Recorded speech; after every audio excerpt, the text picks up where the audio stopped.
আমরা রাজপথে আন্দোলন করছি আর তারা ওই ক্যান্টনমেন্টে মিটিং করছে, ফ্যাসিবাদী হাসিনার সংবিধানের আন্ডারে অন্তর্বর্তীকালীন সরকার গঠন করবে।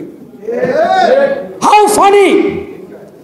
আমি মনে করি সেই বৈঠকে যারা উপস্থিত ছিলেন তাদের প্রত্যেককে দায়ভার নিতে হবে এই বিপ্লবী জাতীয় সরকার গঠন না হওয়ার পিছনে। ওই বঙ্গবন্ধুর তখন পর্যন্ত রয়ের অলিখিত হেডকোয়ার্টার হিসেবে পরিচিত এই বঙ্গভবন, এবং শাহাবুদ্দিন চপ্পু সে হচ্ছে রয়ের এজেন্ট।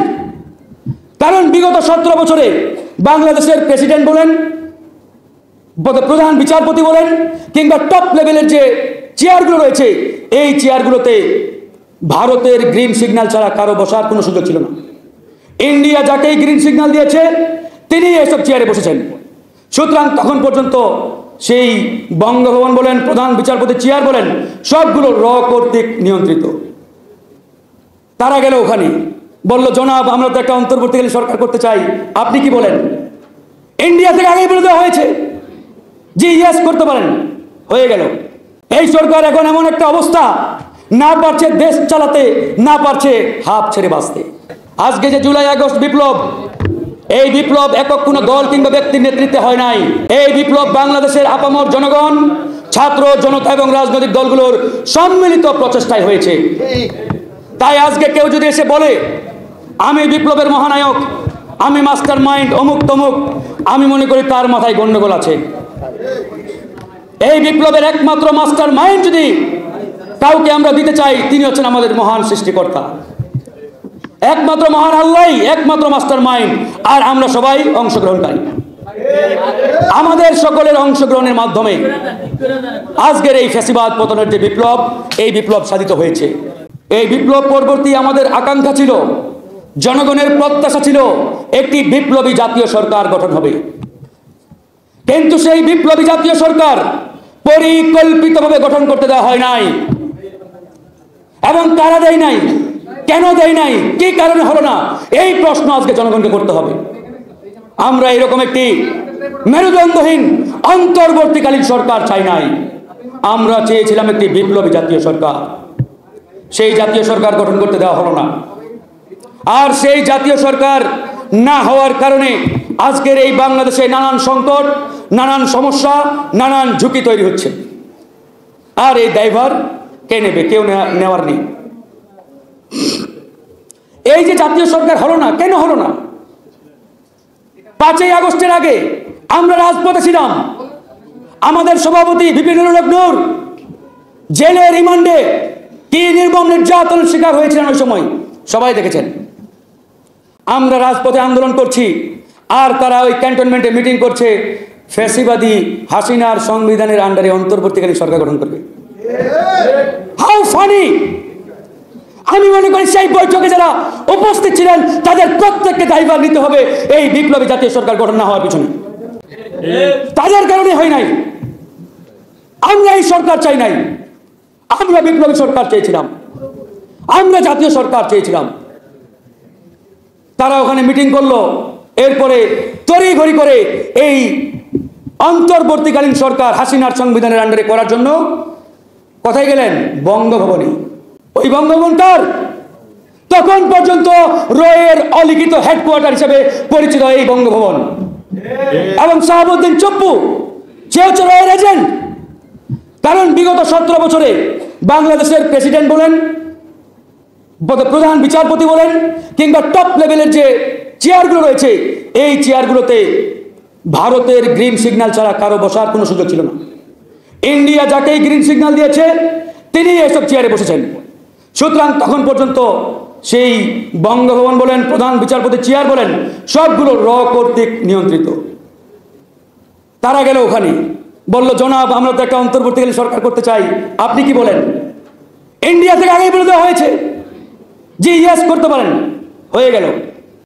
তারপরে ভবিষ্যতে যাতে এই সরকারের বৈধতা নিয়ে কেউ চ্যালেঞ্জ করতে না পারে, চিঠি পাঠানো হলো প্রধান বিচারপতির কাছে যে মাননীয় প্রধান বিচারপতি আপনি বলুন, আমরা তো এরকম একটা সরকার গঠন করতে চাচ্ছি, ভবিষ্যতে এটার বৈধতা নিয়ে কেউ প্রশ্ন তুললে কি হবে আমাদের?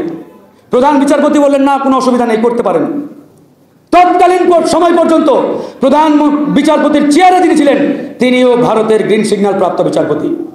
তাকে আমরা বাংলাদেশের প্রধান বিচারপতি বলতে পারি না।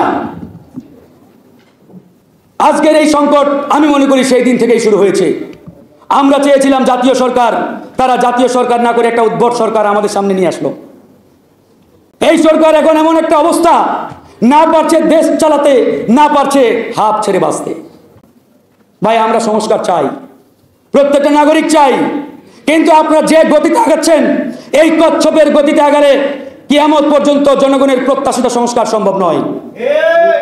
সংস্কার অবশ্যই চাই, সংস্কারের পরে নির্বাচন চাই, কিন্তু এই সংস্কার করতে হলে আপনাদেরকে অনতিবিলম্বে জাতীয় সরকার গঠন করতে হবে। উইদাউট জাতীয় সরকার কোন সংস্কারই করতে পারবেন না আপনারা। এখন পর্যন্ত আওয়ামী লীগের 2% নেতাকেও গ্রেপ্তার করতে পারে না এরা। আর আমাদের এই স্বরাষ্ট্র উপদেষ্টা এসে হাসতে হাসতে বলে, হ্যাঁ আমরা তো এটা করেছি, ওটা করেছি, অমুক তমুক। এরকম মিও মার্কা লোক দিয়ে স্বরাষ্ট্র দপ্তর চলবে না। স্বরাষ্ট্র দপ্তরে সেরকম স্ট্রং ব্যক্তি লাগবে। টেকনাফ থেকে তেতুলিয়া একটা নির্দেশে কেঁপে উঠবে, এরকম ব্যক্তি স্বরাষ্ট্র উপদেষ্টা বানাতে হবে। ওই মিও মার্কা লোক দিয়ে বিপ্লবী বাংলাদেশে এই সরকার চলতে পারে না। আজকে বন্ধুগণ, সারা বাংলাদেশে চাঁদাবাজি, টেন্ডারবাজিতে সয়লাভ।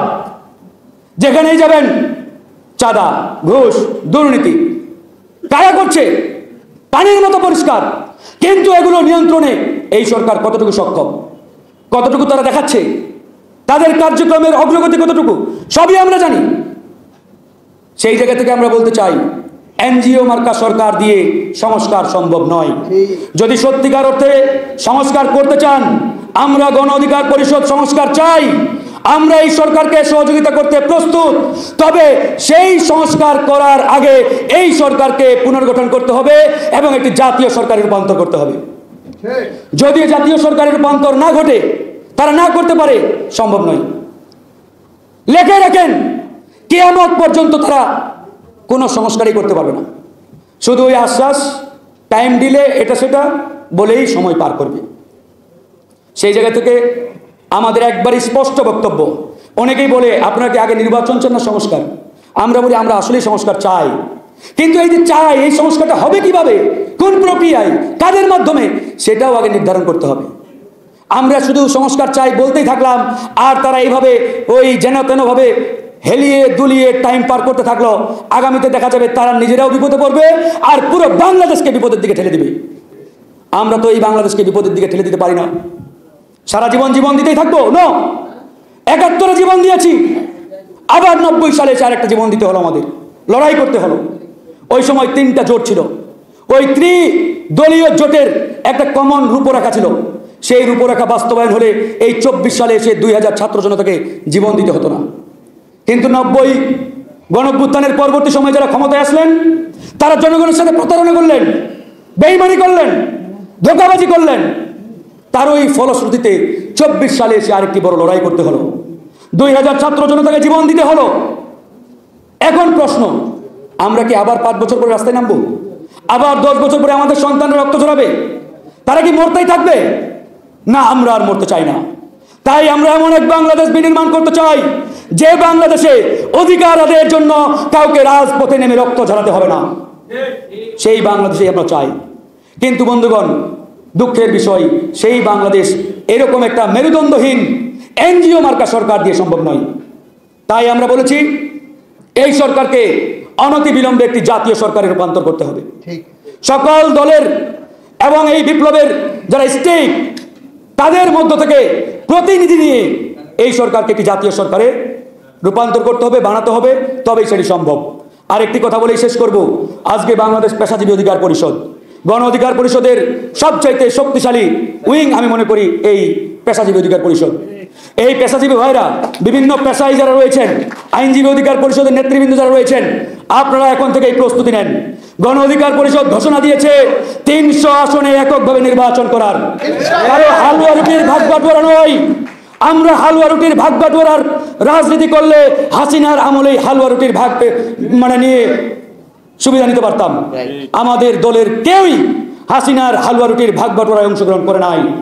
সুতরাং এই আমলে কেউ যদি মনে করে ওই অমুক তমুকের 2-1টা হালুয়া রুটি নিয়ে গণ অধিকার চলে, এই খাতা আমরা বিগত সময়ে ক্লোজ করে দিয়েছি।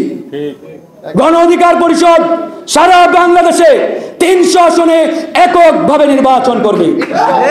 300টি আসনে 300 জন গণ অধিকারের প্রতিনিধি থাকবে।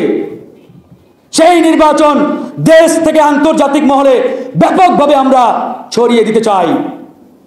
সারা পৃথিবীর মানুষ দেখুক এদেশের তরুণরা আর পিছিয়ে নেই, রাজনীতি বিমুখ নেই, তারা রাজনীতি সচেতন, তারা দেশকে নেতৃত্ব দেওয়ার জন্য প্রস্তুত। আমরা সেদিকেই আগাচ্ছি ইনশাআল্লাহ। আজকে এখানে উপস্থিত যারা রয়েছেন ভাইরা প্রস্তুতি নেন, নিজ নিজ এলাকায় যান, মানুষের কাছে যান, সমস্যাগুলো অ্যাড্রেস করুন, তুলে ধরুন এবং সেই সমস্যাগুলো সমাধানে কাজ করুন। ইনশাআল্লাহ আমরা খুব শীঘ্রই আমাদের গণ অধিকারের প্রার্থী যারা তাদেরকে ধারাবাহিকভাবে আপনাদের সামনে পরিচিতি করার জন্য আমরা কার্যক্রম শুরু করব। জয় হোক গণ অধিকার পরিষদের, জয় হোক এদেশের মেহনতি মানুষের। ইনশাআল্লাহ আগামীর বাংলাদেশ তারুণ্যের বাংলাদেশ।